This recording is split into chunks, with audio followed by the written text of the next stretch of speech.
Setidaknya ini bermanfaat nggak untuk akhiratmu? Ini bermanfaat nggak untuk alam barzakhmu? Ini bermanfaat nggak untuk nambah iman dan agamamu? Ya, kalau tidak, ini bisa menambah tidak untuk kebaikanmu. Jika tidak, maka saudaraku, yang terjadi adalah kebalikannya. Assalamualaikum warahmatullahi wabarakatuh.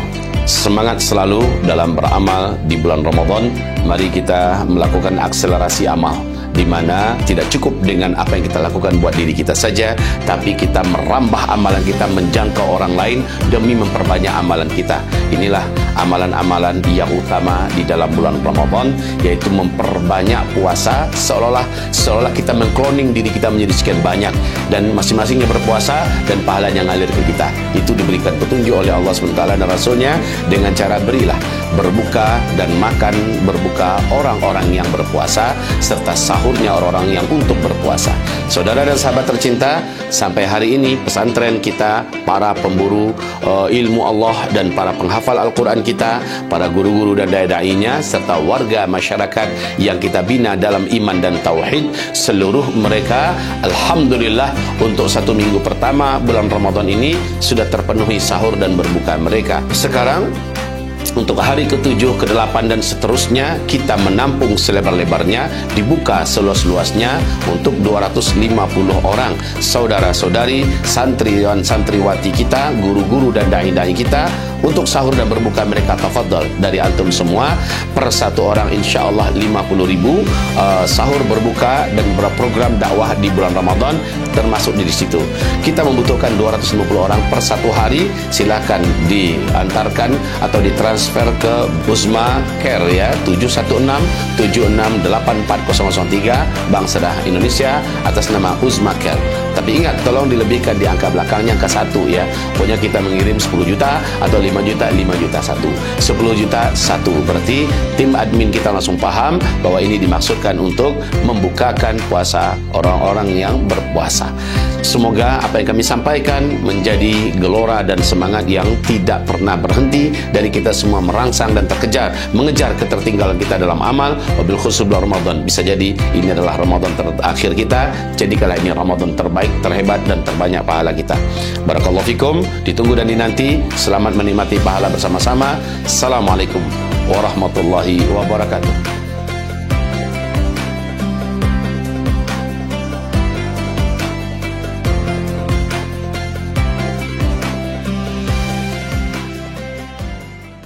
Bismillahirrahmanirrahim. Assalamualaikum warahmatullahi wabarakatuh. Alhamdulillah al-wahidil ahad al-fardis samad alladzi lam yalid wa lam yulad wa lam yakul lahu kufuwan ahad. Asyhadu an la ilaha illallah wahdah la syarikalah wa asyhadu anna Muhammadan abduhu wa rasuluh la nabiyya ba'dah. Saudara dan sahabat-sahabatku yang tercinta, dimanapun saat ini antum berada, mudah-mudahan tetap dalam iman, semoga tetap dijaga oleh Allah dari segala fitnah akhir zaman dan dari segala goncangan-goncangan yang menyebabkan kita tergelincir dan terjatuh dari jalan yang lurus ini. Amin ya Allah. Baiklah, dalam pertemuan kita kali ini kita insyaallah sampai kepada pembahasan hadis yang ke-25 ya, dari kitab kita Al-Arba'un fi Thughuril Murabitah bi Baitil Maqdis wa Aknafi Baitil Maqdis. Mari kita dengarkan temanya apa yang diangkat dalam hadis yang ke-25 ini. Temanya adalah Fadlul Quwwati fil Kalimah wal Mali wal Amal. Keutamaan tentang orang yang memiliki kekuatan, baik kekuatan dalam kata-katanya, kekuatan dalam hartanya, dan kekuatan dalam kerjanya atau amalnya ya. Ada orang yang mempunyai kerja, dia tidak punya kata-kata yang didengarkan dan dihormati. Dia tidak punya harta yang bisa melakukan apa saja yang banyak dan besar. Tapi dia memiliki tenaga. Ada orang yang cuma harta yang dia punya, tenaga dia tidak punya. Karena umur, karena penyakit dan sebagainya.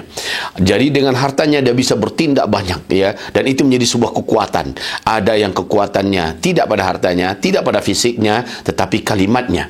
Dia bisa berbicara dan meyakinkan orang lain. Dia punya kemampuan menulis dan bisa menyebarkan tulisannya yang membela kebenaran, menyampaikan kebenaran, dan apa-apa yang diucapkannya biasanya sering menjadi perhatian dan pertimbangan orang banyak atau publik banyak. Maka ini kekuatannya. Baik, bagaimana kita dengarkan hadis terkait dengan Baitul Maqdis. Semua kekuatan ini diarahkan ke sana. Mari kita dengarkan. An Abi Hurairah radhiyallahu anhu, dari Abu Hurairah, semoga Allah SWT ridha kepadanya. Qala, dia berkata, qala Rasulullah sallallahu alaihi wasallam, berkatalah Rasulullah sallallahu alaihi wasallam, al-mu'minul qawiyyu khairun wa ahabbu ila Allah minal mu'minid dhaif. Al-mu'minul qawi, seorang mukmin yang kuat, khairun, itu jauh lebih baik, wa ahabbu ila Allah, dan lebih Allah cintai, minal mu'minid dhaif, daripada mukmin yang lemah. Okey, kuatnya dan lemahnya di segi apa? Dalam hal tiga hal tadi. Kuat dalam kata-kata, kuat dalam harta, dan kuat dalam fisik serta kerja. Okey. Nah, lemah daripada mukmin yang kata-kata enggak punya, sementara harta juga lemah, kemudian kemampuan kerja juga lemah. Tentu saja Allah lebih mencintai yang kuat tadi. Tapi kata Rasulullah, wa fi kullin khair, ya. Namun dalam tiap-tiap masing-masing mereka tetap itu lebih baik. Lebih baik dari apa? Ya, daripada yang tidak beriman. Kan dikatakan tadi, mukmin yang beriman lebih baik dan lebih Allah cintai daripada mukmin yang mukmin yang kuat lebih Allah cintai, lebih baik daripada mukmin yang lemah. Jadi selama mukmin, ya, selama masih ada iman, itu lebih baik, ya, lebih baik daripada ada orang kuat, hartanya banyak, kemudian akalnya cerdas, kata-katanya didengar, tapi tidak beriman. Orang ini malah dibahasakan oleh Allah, ulaika kal an'am bal hum adal. Mereka adalah seperti binatang, bahkan lebih rendah daripada binatang. Jadi tetap wa fi kullin khair. Dalam setiap masing-masing itu, yaitu masing-masing daripada orang beriman, mau imannya orangnya kuat, mau beriman orangnya lemah, selama dia masih beriman itu lebih baik daripada tidak. Namun bila orang beriman dibandingkan dengan orang beriman lainnya, tentu yang lebih baik dan lebih Allah sukai, Allah cintai adalah orang beriman yang kuat. Okey. Terus ihris ala ma yanfa'uka. Rakuslah engkau, buru dan kejarlah segala sesuatu yang bermanfaat untuk engkau. Ya. Jadi apa saja yang kira-kira bermanfaat untuk kita, baik dalam jangka pendek di dunia ini, atau bermanfaat bagi kita untuk akhir hayat kita, atau bermanfaat bagi kita untuk alam barzakh kita, atau mungkin bermanfaat sahadah sampai di padang mahsyar kita bisa dibelanya. Apapun yang bermanfaat, rakuslah engkau, kejarlah, buru dan buatlah. Jangan sampai dilewatkan momen itu, jangan sampai dilewatkan kesempatannya. Setiap ada kesempatan dan itu bermanfaat, ayo cepat tangkap. Dalam waktu terdekat apa yang paling bermanfaat bagi kita? Dalam waktu terdekat contohnya pandai berhitung, ya, pandai membaca, ya, pandai berbahasa, ya, pandai kita dalam berbisnis, pandai kita dalam ilmu kesehatan, pandai kita dalam ilmu pendidikan dan sebagainya, ilmu pertukangan. Itu kan bermanfaat itu. Maka rakuslah engkau, kejar. Tapi itu dalam jangka pendek, ya. Dalam jangka panjang, apa-apa yang bisa meringankan sakaratul maut kita, apa-apa yang bisa membuat kita lancar menghadapi sakaratul maut, apa-apa yang bisa mendapatkan kita husnul khotimah dalam sakaratul maut, dan apa-apa yang bisa membuat kita ringan dan urusan kita selamat di alam barzakh, itu namanya yang bermanfaat untuk jangka yang agak panjang. Jangka yang lebih panjang lagi, apa yang bisa menyelamatkan kita pada hari kiamat. Nah, ini ihris ala ma yanfa'uk. Maka di hadis yang lain, orang mukmin itu dia tidak akan pernah melakukan apa yang tidak bermanfaat. Enggak bermanfaat untuk jangka pendek, tidak bermanfaat untuk jangka menengah, tidak bermanfaat untuk jangka panjang. Tidak bermanfaat itu seperti apa? Menghabiskan waktu, nge-gym, ya, main game maksudnya. Main game, ada ya manfaatnya, kita dapat duit segala macamnya. Itu bukanlah duit yang disenangi oleh Allah Subhanahu wa taala. Itu adalah duit syubhat, bahkan bisa jadi masuk dalam bab perjudian, atau bisa jadi setidak-tidaknya enggak ada perjudian di situ, Bu, ya. Kami enggak masukkan uang apa-apa. Okeylah, kalau ingin banyak berbantah-bantahan, setidaknya ini bermanfaat enggak untuk akhiratmu? Ini bermanfaat enggak untuk alam barzakhmu? Ini bermanfaat enggak untuk nambah iman dan agamamu? Ya, kalau tidak, ini bisa menambah tidak untuk kebaikanmu. Jika tidak, maka saudaraku, yang terjadi adalah kebalikannya. Okey, begitu juga kita mengkonsumsi rokok. Bermanfaat enggak sampai ke akhirat kita? Dan seterusnya, ya. Walaupun anggaplah rokok itu bukan haram, Bu, ya. Kami lebih setuju melakukan merokoknya hanya makruh-makruh aja. Okey, bermanfaat enggak? Yang disebutkan dalam hadis ini adalah orang mukmin itu adalah orang yang yang rakus mengejar dan melakukan apa yang bermanfaat. Selama dia bermanfaat, maka dia akan lakukan, dia kejar, dia dapatkan. Tapi kalau tidak bermanfaat, dia tidak mau menghabis-habiskan masa, waktu dan tenaganya, apalagi mengambangkan dananya untuk mengerjakan yang tidak bermanfaat. Begitu juga kalau kita jalan-jalan ini, kita jalan-jalan, milih jalan-jalan kemana? Kita jalan-jalan ke Bali, kita jalan ke Paris, jalan-jalan kemana? Coba pertimbangkan, jalan-jalan ke Bali itu apa efeknya? Apa dampak baik untuk agama saya, untuk akhirat saya? Kalau ke sana untuk berdakwah, bagus, jalankan. Kalau ke sana memang ada kajian yang istimewa, ada ulama dunia datang, dia ahli dalam masalah fikih dan sebagainya, tapi kajiannya di Bali, datanglah ya. Boleh juga kalau seandainya sambil ke Bali, saya belum pernah ke Bali dan di sana ada silaturahmi dengan kawan, melihat dekat perkembangan Islam di sana dan juga mengetahui sedikit banyak tentang alam di sana. Oke, it's okay. Tapi kalau hanya murni jalan-jalan saja, orang mukmin tidak akan melakukan itu. Walladzina hum 'anil lagwi mu'ridun. Ayat yang keempat daripada surat Al-Mu'minun. Orang mukmin pasti masuk surga kata Allah, yaitu orang mukmin yang solatnya khusyuk, kemudian orang mukmin yang membayar walladzina hum 'anil lagwi mu'ridun walladzina hum lizakati fa'ilun. Ayat yang ketiga ya, apapun yang lagha mereka berpaling, enggak akan mau melakukan. Yang lagha itu enggak ada gunanya, itu lagha itu. Orang-orang mukmin pasti akan menghindari apa-apa yang tidak berguna. Ya, baik, lanjut. Wasta'in billahi wala ta'jiz. Ya, ada hadis di bacaan yang lain boleh wala ta'jaz.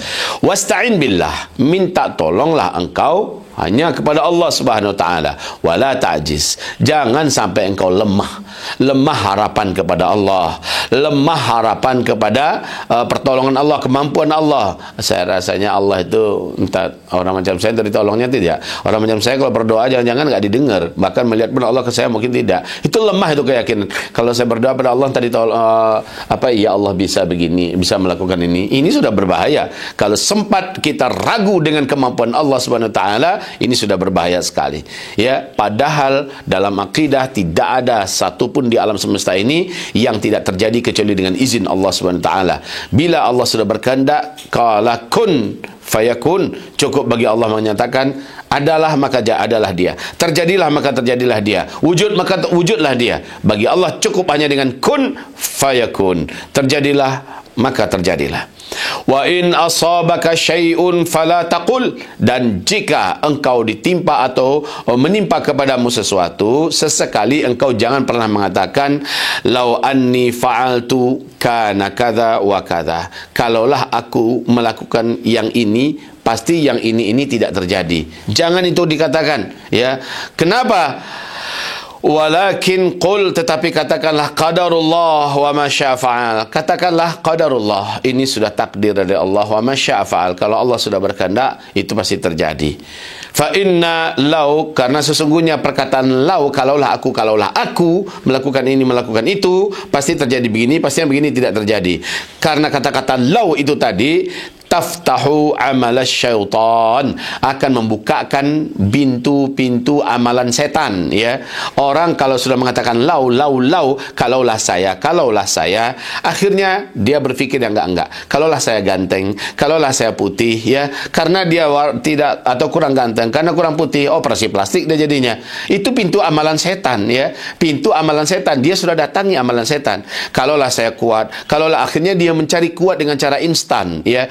Dia makan, dia konsumsi, dia lakukan suntikan, dia robah bentuk tubuhnya dan akhirnya itu terbuka pintu-pintu syaitan. Sudah, jangan katakan lau, tapi katakan ini takdir Allah. Saya sudahlah seperti ini, enggak apa-apa. Agak-agak sedikit pendek, hanya 155, enggak apa-apa, ya. Yang penting saya utuh dan saya bisa berjalan dengan lancar, berbicara dengan lancar, bergerak, tangan saya utuh dan sebagainya. Alhamdulillah, saya bisa beramal. Banyak lagi orang lebih pendek dari saya, begitu ya. Saya hitam, enggak apa-apa. Banyak juga orang lebih hitam daripada saya. Dan hitam ini bukanlah menjadikan saya tertolak dari pintu surga Allah Subhanahu wa taala. Ya sudah, terima saja. Tapi kalau pakai lau, ya, kalaulah ayah saya si fulan, kalaulah ibu saya si fulan. Nah, akhirnya dia tidak mengakui ayah kandungnya sendiri. Dia menolak ibu kandungnya dan dia menisbatkan dirinya kepada orang kaya, kepada orang yang lebih gagah dan lebih secara dunia dan status sosialnya lebih hebat, dan itu adalah pintu amalan syaitan. Makanya kata-kata lau ditutup. Nabi tidak membolehkan, jangan kamu buka. Ini adalah adab, ini adalah akhlak, yang wajib dimiliki oleh satu orang yang beriman. Orang yang seperti ini saja yang mampu direkrut oleh Allah, yang bisa dan layak diambil oleh Allah dalam barisan orang-orang yang kelak akan terhitung sebagai pejuang kemerdekaan Masjidil Aqsa dan bumi Palestina. Barakallahu fikum. Semoga saya sebagai yang menyampaikan dan menjelaskan, dan kita semua menyimak di sana, termasuk di antara orang-orang yang komitmen, yang sangat merawat dan menjaga karakter, kepribadian serta adab dan akhlak yang mulia ini, ya, insyaallah taala. Barakallahu fikum. Mohon maaf lahir dan batin. Assalamualaikum warahmatullahi wabarakatuh.